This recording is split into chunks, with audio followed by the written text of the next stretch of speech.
Salakia. So when they had all done this together and besought the merciful Lord with weeping and fasting and laying flat upon the ground 3 days long, Judas, having exhorted them, commanded they should be in a readiness. So they was fasting and they was praying on their face for 3 days, weeping and fasting. See, he was preparing. And this is how he got protection from the Lord. He didn't get protection because he was being disobedient. He didn't get protection because he was just confessing with his mouth. See, he didn't get protection because he was being a wicked behind Christian, saying that the laws is done away with. He was fighting for the law. See, he was fighting to be able to practice the law.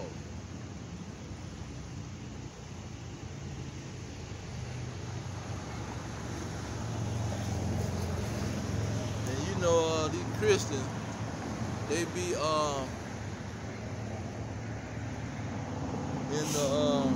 in the clouds eavesdropping. Now Apostle Paul was doing the same thing. He was fighting for the law. Romans 3:31. It says, do we then make void the law through faith? God forbid. Yeah, we establish the law. See, Apostle Paul was trying to establish the law. Look at what he did in Acts. Acts 21 and 21. It says, well, let me start at verse 20. Acts 21 and 20.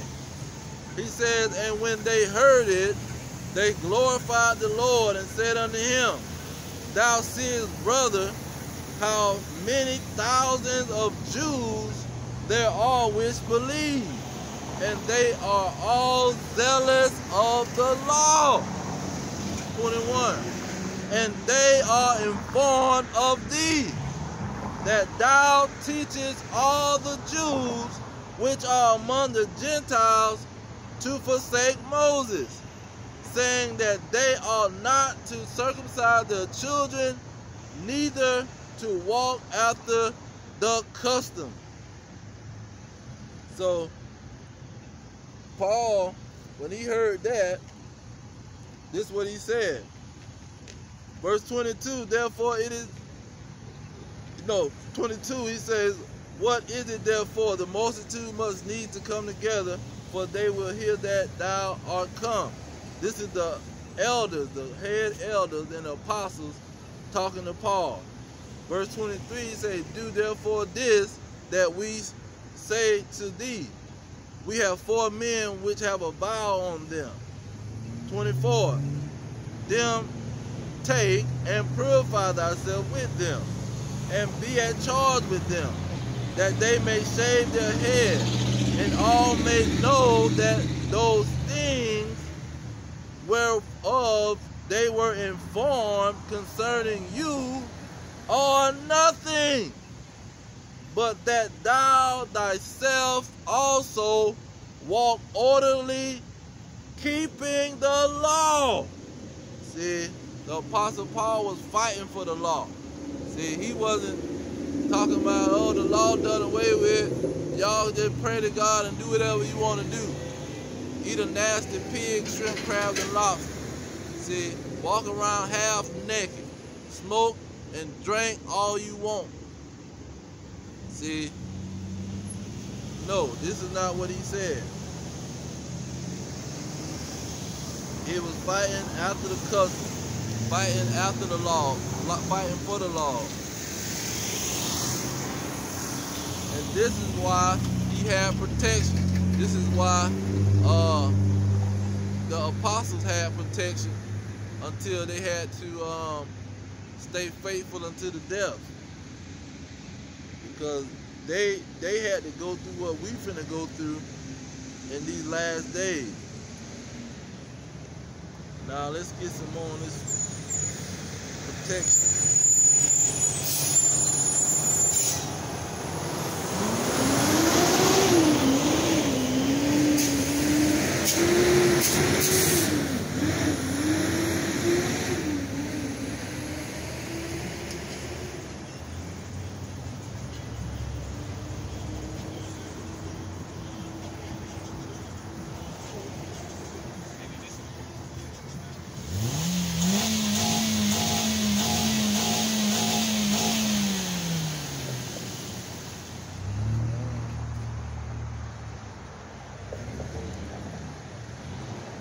Now we know prayer gives protection. Look at Proverbs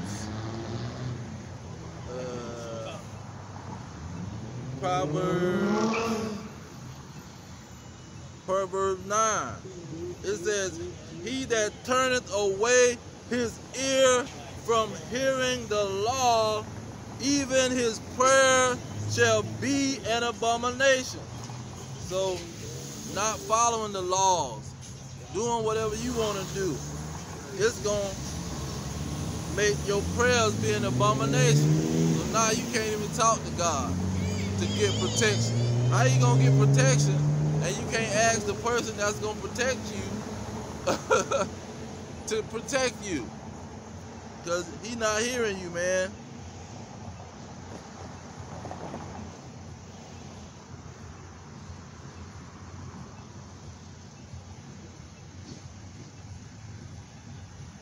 See, and look at these false prophets and these so-called Christians and these Israelites that's going off. Look at what he said in verse 10. "Whoso causeth the righteous to go astray in an evil way, he shall fall himself into his own pit. But the upright shall have good things in possession." So they're not going to prosper if they're trying to convince somebody else to go into the evil way. And man, in these last days, they're going to try to go and ask these Negroes to trust the so-called white man. Tell these Negroes to trust the beast, to let this beast devour them. Now, we're talking about protection now.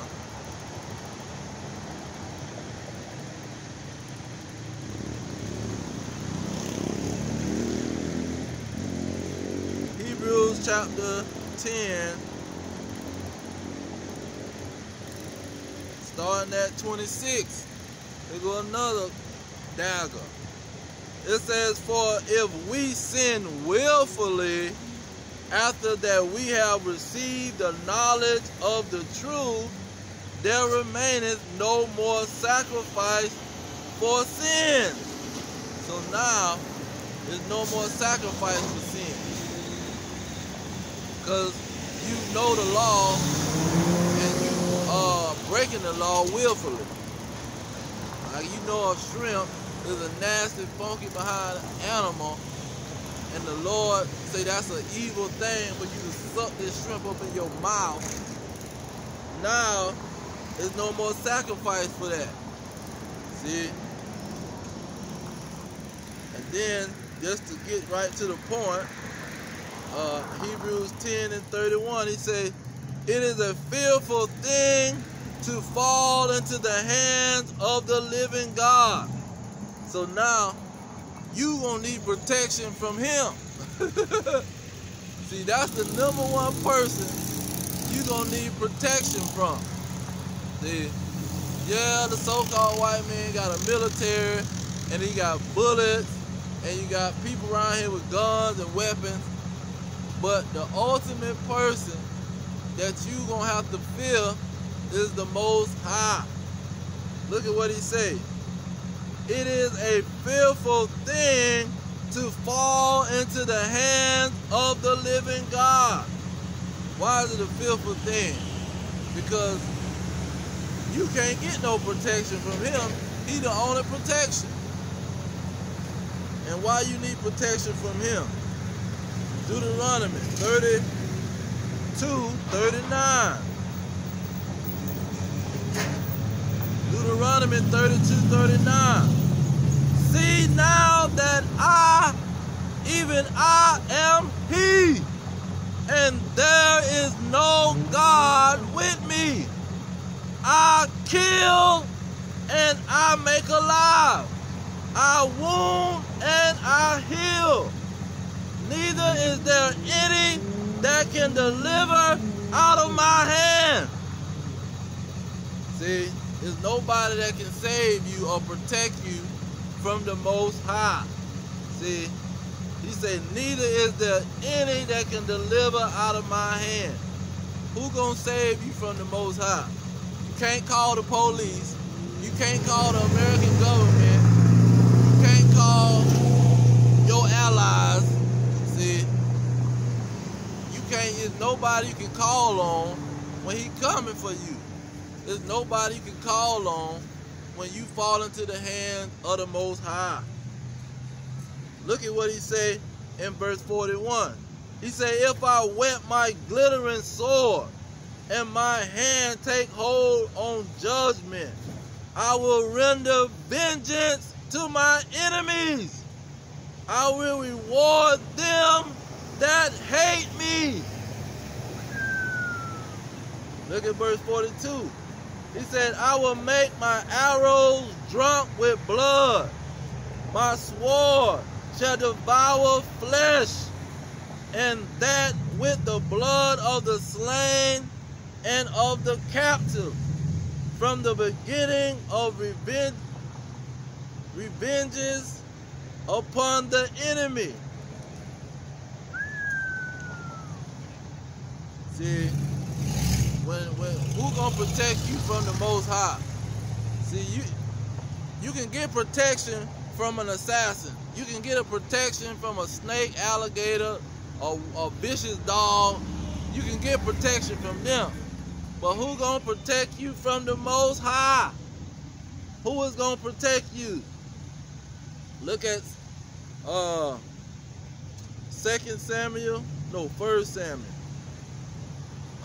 Samuel chapter 2, verse 6. It says, the Lord killeth and maketh alive. He bringeth down to the grave and bringeth up. So it's the Lord that's doing the killing. See, it's the Lord that you need protection from. And when you fall into his hand, it ain't nobody that's going to be able to deliver you. There's no power. See, that word God stands for power. There's no power that's going to be able to deliver you from the Most High. What power that's going to deliver you? Name the power that can deliver you out of the hands of the Creator. See, who going to be able to deliver you, man? That's what I want to know.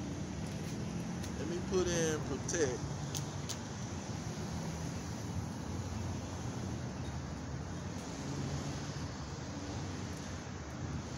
Okay. Every nation take. Look at Judith 9:14. It says, and make every nation and tribe to acknowledge that thou art the God of all power and might, and that there is none other that protect the people of Israel. See, it ain't nobody that's gonna protect you. And the only people that got some protection is the people of Israel. See, the children of Israel, they gonna have protection when World War III break out. And that's gonna be only the elect. Only the elect of the children of Israel is gonna have protection. So what about the people that's not the elect? Let's get that to Peter. What is 1 Peter? 1 Peter 4 and 17, it says, for the time is come that judgment must begin at the house of God. See, the judgment gonna begin with the Israelites. See, the 2/3, they gonna get destroyed here in Babylon, the Great America. See, that's the main target, because it's still gonna be heathens all around that's gonna have to get their judgment too. See, but he judging Esau and destroying his throne of iniquity, Babylon, the Great America, and those 2/3 wicked Negroes, Hispanics, and Native Americans. It says, and if it first began at us, talking about the Israelites, what shall the end be of them that obey not the gospel of the Most High? 18, and if the righteous scarcely be saved, where is the ungodly? Where shall the ungodly and the sinner appear? See, these heathens, they ungodly, man. That's why he said he's the God of Israel. Because the heathens ain't, they not godly. They worship idols. They do all kind of abominations. See, eat monkey brains and bat, eating bats soup. See, they do all kind of abominations. Mess with little children. Let's see here. It says, and if the righteous scarcely be saved. So that's talking about the righteous only elect. If only the elect of the nation of Israel is going to be saved, what's going to happen to you heathen? What's going to happen to you the East Indian, Hamite African, Arabs, Chinese, Japanese, the Korean? What's gonna happen to y'all? The Persians, the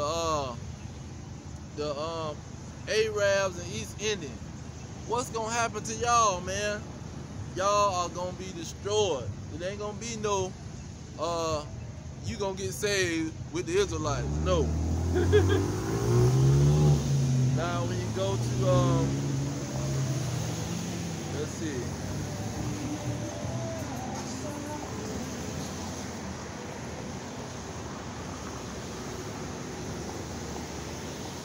Let's see here. Because the Most High is doing the killing. And who he gonna send to do most of the killing? He gonna send his son, Yahushua. That's who he's sending to do the killing. Isaiah 66 and 15.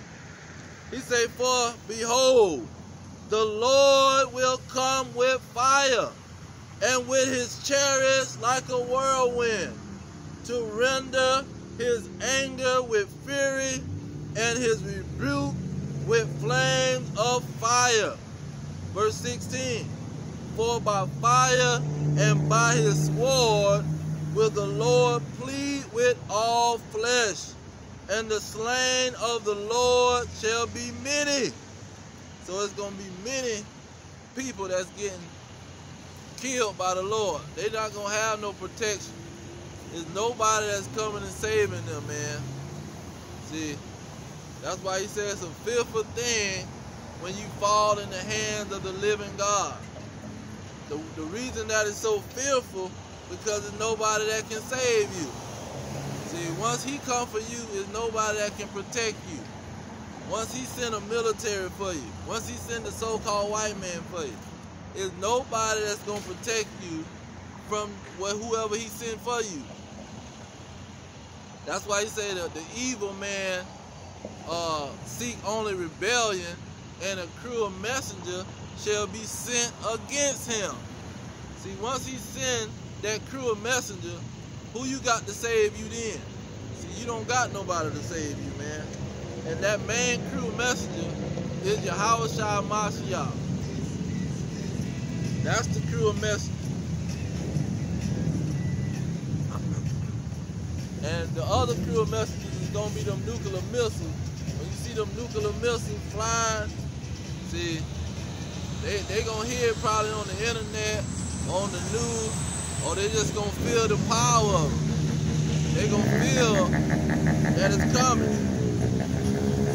It says, Malachi verse 4, it says, for behold, the day cometh that shall burn as an oven, and all the proud, yea, and all that do wickedly shall be stubble, and the day that cometh shall burn them up, says the Lord of hosts, that it shall leave them neither root nor branch.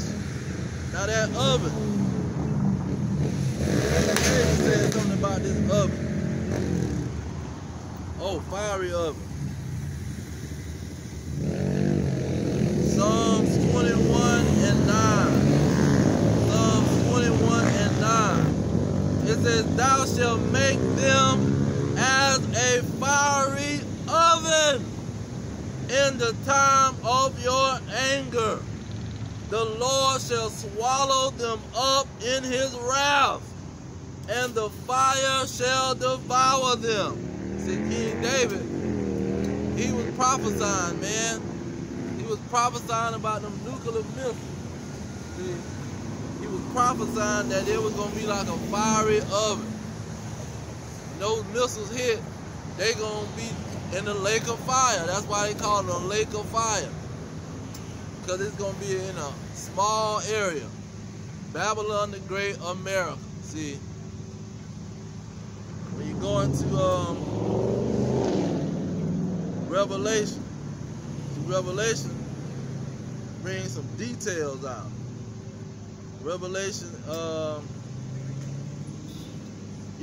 let's go to 20. Revelation 20.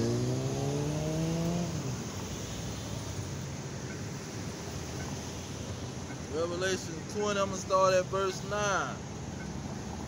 Because it shows that this lake of fire is not no under the ground. This lake of fire is not just some, what you call it, some kind of parable.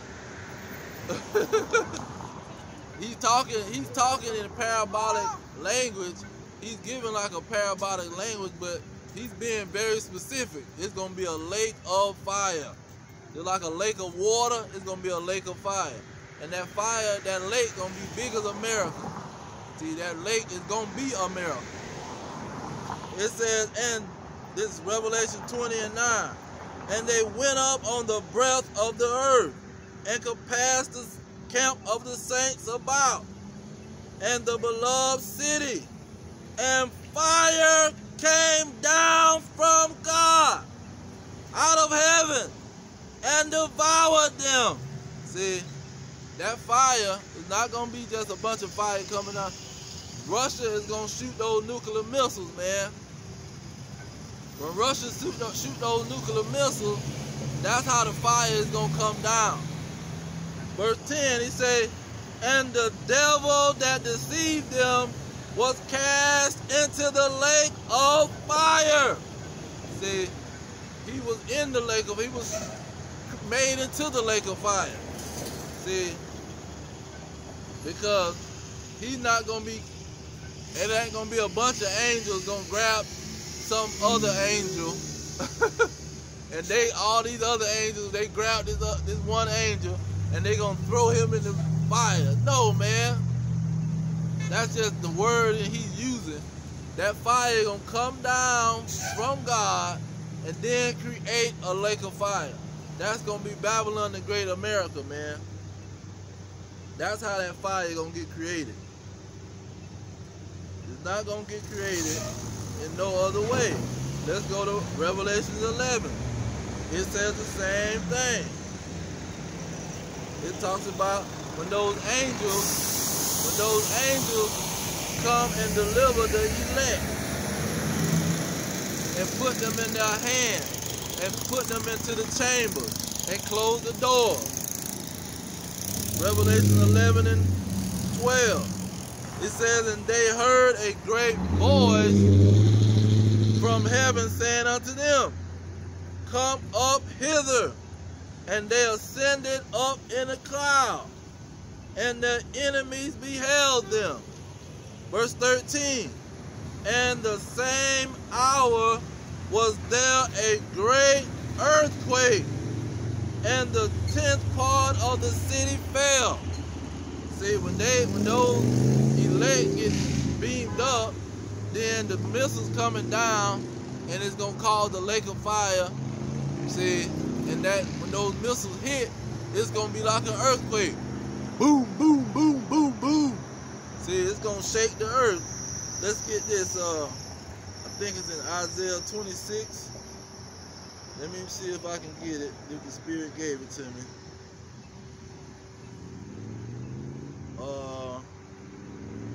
No, I'm thinking of Isaiah 24. There it is. Isaiah 20. Isaiah 24 and 20. Salaki. Isaiah 24 and 20. It says, the earth shall reel to and fro like a drunkard. That means when those missiles hit, boom, the whole earth is going to shake. It's going to reel from to and fro. Because Putin got Satan 1, Satan 2, hypersonic nuclear missiles.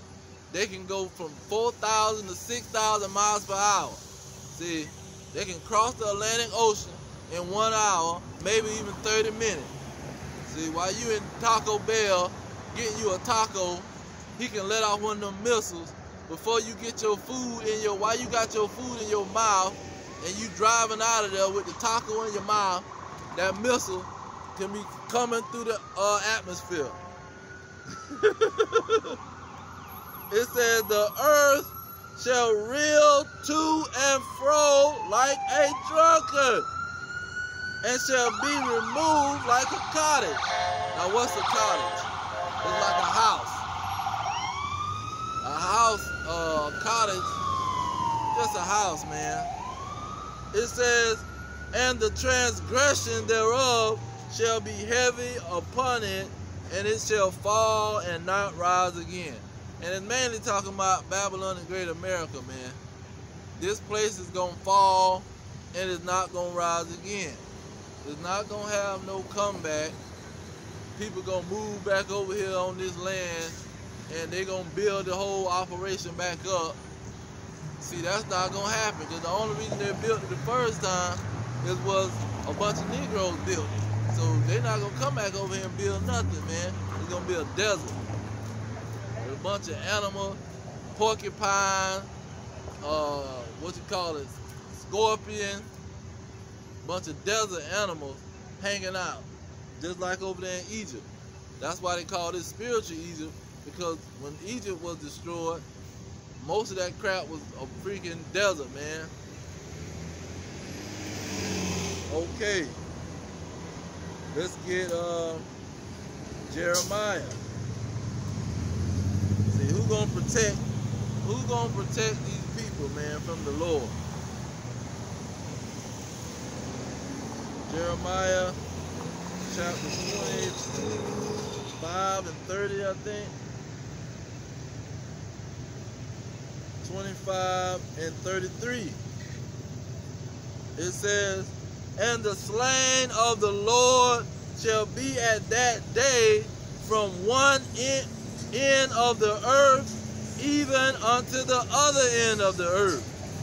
They shall not be lamented, neither gathered, nor buried. They shall be dung upon the ground. See? This is how many people are going to be laid out.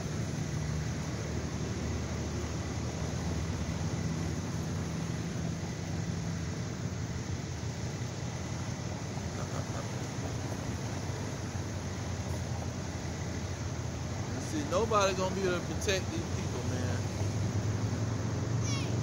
Let me, I think in 42. Oh, yeah, Isaiah 42. It says in verse 13, Isaiah 42:13. It says, and the Lord shall go forth as a mighty man.